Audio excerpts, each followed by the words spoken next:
All right, so get ready because we are about to take a deep dive today. We're going deep into chakras and the law of one. Sounds fun. We've got all these texts on both. You sent me a whole bunch, and I'm ready to like get my woo-woo on. Woo. It's Yeah. gonna be No, great. well, what I find really interesting is that these two concepts, I mean, one is ancient, right? And the other one is like channeled from who knows where. They can kind of like illuminate each other. Yeah. It's like you're holding up two different lenses to the same light. Yeah. And you start to see all these new facets that you couldn't see before. Totally. Yeah. I mean, when you think about it, like most people have at least heard of chakras, Yeah. right? The 7 chakras, Right. root, sacral, solar plexus, all the way up To the crown, yeah. to the crown, yeah. But I'm already seeing just from these texts Yeah. that it's way more intricate than just like open or closed. Yeah, it's not like an on-off switch, right? It's more like an orchestra, you know? Each chakra is playing its part. And sometimes they're in harmony. Yeah. And sometimes, let's be honest, sometimes there's some pretty Jarring. notes, going on. Depending on what's going on in your life. Exactly. Totally. So, okay, so then if we think about the law of one as like the cosmic sheet music, Okay. right? This idea that like we're all kind of part of one big universal jam session. I like that, yeah. How do our individual instruments, our chakras, Right. impact that tune? Like, Yeah. do block chakras create a cosmic cacophony? That's such a great analogy. And I think it really gets to the heart of why this deep dive is so cool, because we're looking at how these two things really influence each other. And so let's take the heart chakra, for example, Yep. right? In the law of one, service to others is like paramount. It's the most important thing. But if your heart chakra is blocked, right, can you truly radiate compassion and connect with others on that deep soul level? That's a really good point. That makes me think about the throat chakra then, right? Yeah. Which is all about communication. Exactly. And if that's out of whack, how can you even like express the interconnectedness? Yeah, how can you express your understanding of the law of one? Yeah. If you can't communicate it effectively, right? You can have all this profound knowledge in your head, Right. but if it's trapped inside, it's like a beautiful song that no one ever gets to hear. It's like you're singing in the shower. Exactly. Or something. Yeah. Okay, so, this is really interesting. Okay, but also, we can't forget, you mentioned that there are more than just 7 chakras. Right. Our sources mention like these minor chakras and alternative systems. It's like discovering like bonus tracks on your favorite album. Oh, really? Yeah. So, for instance, there's the Soma chakra, which is located just above the third eye, Huh. and it's linked to bliss and expanded awareness. So, some traditions even work with 12 or more chakras. So it's like, okay, so wait, we've got this like multi-layered energy system within us, Exact. and then this like cosmic law that's saying we're all like fundamentally connected. Yeah.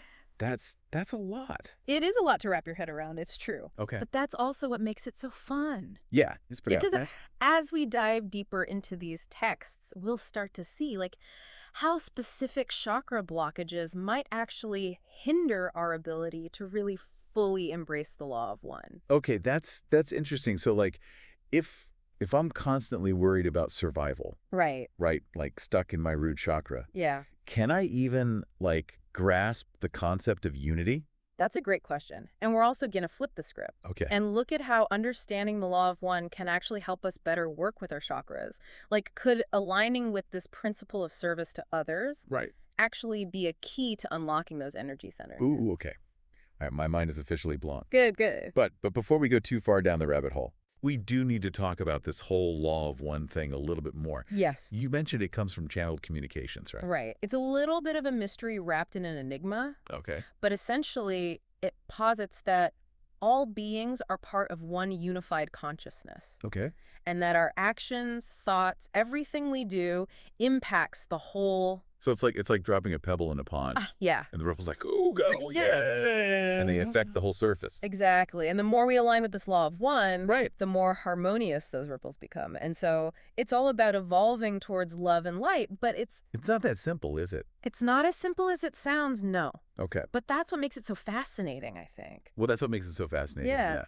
This intersection of like the personal, right? Yeah. The swirling chakras. Yeah. And the cosmic, like this vast web of Right. interconnectedness. I'm hooked. I'm glad. I'm totally hooked. We haven't even touched on Kundalini energy yet. Oh my God. Yeah. And the potential for transformation that it holds. Yeah. I've heard that Kundalini thing can get pretty wild. Oh, yeah. It can be incredibly powerful, like a surge of energy Right. coursing through your entire being. Mm-hmm. And guess what? What? It has a direct connection to our chakra system. Oh, all right. I'm on the Yep. edge of my seat. Yep. I'm officially on the edge of my seat. Let's do it.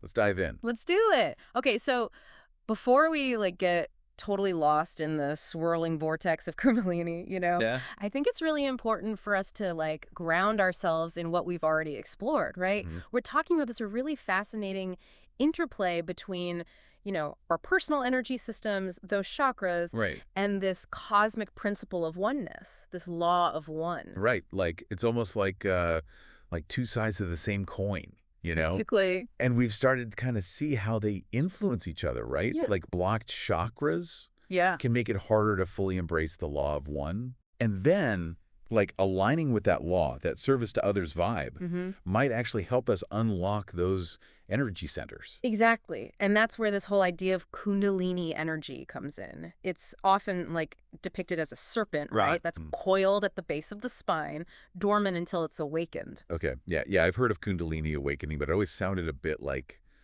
intimidating, like something that happens, in a cave in the Himalayas or something, Right. not like in my living room. Well, I mean, it can be intense. There's no doubt about that. Yeah. But it's not necessarily about dramatic mystical experiences. I think it's more about a gradual process of spiritual unfolding, of Okay. energy moving up through the chakra system. So it's like this untapped potential within us. Yes. And as we clear those chakra blockages, Yeah. we're essentially creating like a clearer pathway for that energy to rise. Precisely. And this is where the law of one gets, I think, really interesting because it suggests that aligning with that principle of service to others, that focus on love and compassion, can actually facilitate a safer and I think more harmonious Kundalini awakening. So it's not about seeking personal power or enlightenment for its own sake, but about using that energy to serve the greater good. Exactly. It's about recognizing that we're all interconnected, Mhm. right? That our actions and intentions have these ripple effects. Right. Yeah. And when that Kundalini energy rises through a chakra system that's aligned with service to others, those ripples become, more harmonious, more beneficial to the whole. Okay. I'm starting to see how all of this ties together. Yeah. But let's get practical for a second. Okay. Our sources actually mention specific practices that can help us work with both our chakras and the law of one. Yes, they do. And these practices, I think it's important to note, they're not about, becoming some kind of mystical guru on a mountaintop. Right. They're really simple yet profound tools, I think, that anyone can use to cultivate balance and connection. So like meditation. It seems like that's always the answer, like in these spiritual circles. Well, there's a reason for that, Okay. right? Meditation is a really powerful way to quiet the mind, to become aware of those energy blockages, Yeah. and to cultivate that inner stillness that allows us to connect with our true nature. Okay. And what about breath work? I've heard that can be really powerful, like for emotional release and stuff. Absolutely. And it's directly related to our chakras. Okay. For example, there are specific breathwork techniques that focus on the heart chakra, helping to open us up to love, compassion, forgiveness, all these key aspects of the law of one. Our sources also talk about sound healing, Yes. like using vibrations to harmonize the chakras. I'm kind of picturing Tibetans singing bowls and chanting monks right now. That's a great image. Yeah. Because it really speaks to the power of sound to actually shift our energy. Each chakra actually has a specific seed sound Oh, really? that's associated with it. Yeah. And by toning those sounds, we can actually stimulate and balance the corresponding energy center. So we've got meditation for clearing the mind, breath work for emotional regulation, and sound healing for vibrational alignment. Yeah. That sounds like a pretty solid toolkit. It is a pretty solid toolkit. And the beauty of it is, I think, that these practices work on multiple levels, Okay. right? They help us individually, right? Right. By clearing our own energy blockages. Mm-hmm. But they also contribute to the collective good by raising our vibration Right. and radiating that positive energy outward. It's like that pebble in the pond analogy again. Exactly. Right? Like the more harmonious our individual ripples are, the more harmonious the entire pond becomes. Exactly. But we can't talk about chakra work and spiritual growth without acknowledging the potential challenges. Right. Yeah. It's not always rainbows and unicorns, right? Yeah. Let's get real for a minute. Our source material mentions psychic attacks, which sounds a bit intense. Yeah. Should we be worried about negative energies, like messing with our chakras? Well, I think the concept of psychic attacks might sound a little bit out there, but it's essentially about recognizing that we are all energetic beings, and those energies can sometimes clash Right. or create imbalances. It's not necessarily about, like, some evil force trying to harm us, but more about being mindful, I think, of the energetic exchanges that we engage in. So it's like energetic hygiene, Exactly. right? Like we wash our hands to avoid physical germs, Yeah. and we need to develop practices to protect ourselves from like energetic germs. I love that. Energetic hygiene. Yeah, discernment is key. Okay. Learning to trust your intuition, to recognize when something feels off or draining, Right. and to set boundaries with people or situations that, deplete your energy. That makes sense. And what about those internal challenges, like those shadow aspects we talked about earlier? Right. Like those repressed fears and insecurities that are kind of like lurking in our subconscious. Yes, the shadow self. This is where things get really interesting because facing those shadow aspects is often like a necessary part of the journey, Yeah. It's not about pretending they don't exist, Right. but about bringing them into the light, integrating them into our wholeness. Okay, but how do we do that? That sounds like serious inner work. It is, and it takes courage and compassion. Yeah. Meditation can be a powerful tool here, I think, to help us become aware of those shadow patterns. Mm. Journaling can also be helpful, I find, for processing emotions and gaining insights. So it's about becoming friends with our shadows, not fighting them. Exactly. Recognizing that those shadow aspects are a part of us. Yeah. And by accepting them, we can actually transform their energy and reclaim our wholeness. That's really interesting. It kind of sounds a lot like the law of one again. It does, doesn't it? Right. Yeah. Like accepting all parts of ourselves, the light and the shadow, just like accepting all beings as part of like the same unified consciousness. Exactly. And that's the beauty of this interconnectedness, right? Yeah. As we heal ourselves, we contribute to the healing of the whole. Mm-hmm. And as we embrace the principles of the law of one, we create a more supportive environment for our own personal growth. Right. It's this beautiful cycle.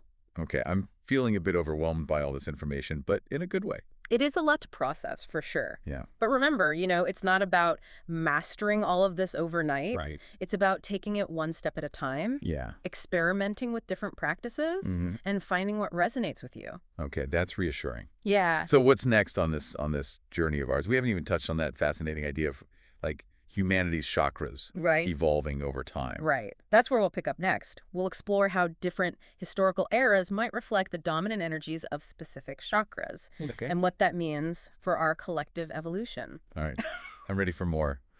This deep dive is like taking me places I never even knew existed. Good. I'm glad. All right, so we've like gone deep into chakras, Yeah. explored the law of one, Mm-hmm. even dipped our toes into Kundalini. We have. But we got to talk about this thing that's been in the background this whole time. Yes. Like humanity's chakras evolving over time. It's a fascinating idea, right? Super And fascinating. if we think of each chakra as like representing a stage of development for us and for like the whole of humanity, Right. we can kind of trace the evolution of human consciousness throughout like all of history. Okay, so I'm picturing like a timeline Okay. where each era is marked by a different chakra color. I like it. So like early humans, Yeah. totally focused on survival would be like firmly in the red of the root chakra. Exactly. And then as societies develop agriculture and stuff, Yeah. we see the shift to the orange, to the sacral chakra, with an emphasis on emotions, creativity, Right. like the creation of abundance. Okay, I'm with you. Then we get empires, Yeah. right? Technological advancements, all this power and ambition. Mhm. That's solar plexus chakra, right? Totally. That fiery yellow energy. Yes. And and as we move through history, we see these dominant energies shifting. It Mhm. reflects like the collective awakening of these different chakras. So where are we now in Mhm. this grand chakra evolution? Mm-hmm. What color is like painting the current era. Well, according to the law of one material you sent, Yeah. it seems like we're kind of in this transition phase, Okay. moving from the yellow of the solar plexus to the green of the heart chakra. Ooh, from power to love. Yes. That sounds promising, but also maybe a little bit messy, given all the, like, division and chaos in the world right now. Yeah, I mean, transition periods are rarely smooth sailing, right? Right. But the law of one suggests that this shift towards like a heart-centered era Yeah. is a crucial step for all of us, for all of humanity. So it's like we're all kind of learning, like, collectively Yeah. to open our hearts and embrace, like, compassion, interconnectedness, but, like, on a global scale. Exactly. And this is where it gets really interesting, I think. Okay. Because if we're each, like, a tiny point of light Yeah. in this collective energy field, and we're all working on balancing our own chakras, specifically that heart center, Right. we're essentially amplifying that green light. Yeah. It's like we're making it easier for others to find their way. Wow. Yeah, we become like beacons Yeah, radiating out yeah, that heart. contributing to this Yeah. global shift in consciousness. That is a very powerful thought. It is. But it also makes me wonder Yeah. if the state of like humanity's chakras reflects our collective evolution. What does that say about us right now? Are we just a hot mess of imbalanced energies? Well, I think that's a question for each listener to ponder. Ooh, okay. Right? Like, take a look at the world around you. What do you see? Where are the blockages, the imbalances, the areas that need healing? Like a cosmic self-assessment. I like that. Yeah. Right. If we can identify those collective blockages, maybe we can each, like, contribute to the solution by working on those same areas within ourselves. Exactly. Because it's all interconnected, right? As we heal ourselves, we heal the whole. My mind is officially blown. This has been fun. This has been an amazing deep dive. It has. I'm seeing the world in a whole new way. Good. It's like a swirling kaleidoscope of energy. I love it. So as we're kind of wrapping things up here, what are some key takeaways? Like, what can our listeners walk away with today? Well, first, just remember that your chakras are this dynamic energy system, right? Constantly influencing and being influenced by the world around you. Yeah. So take some time to explore your own energy centers, see if you can identify any blockages, and experiment with those practices we talked about. Right. And the meditation and the breath work. Exactly. And all that good stuff. Exactly. Okay. What else? But the law of one is not just this abstract concept. Yeah. It's a living principle that we can actually embody through our thoughts, our actions, our intentions. So choose love over fear. Yes. Compassion over judgment. Yeah. Service over self-interest. Exactly. And finally, and perhaps most importantly, remember that you are not alone on this journey. Yeah. We are all interconnected, part of the same unified consciousness. So reach out to others, seek support, and remember that we are all in this together. That's a beautiful way to end this. It is. Thank you for joining us today on this deep dive into chakras and the law of one. Keep exploring, keep growing, and keep shining your light. Adonai.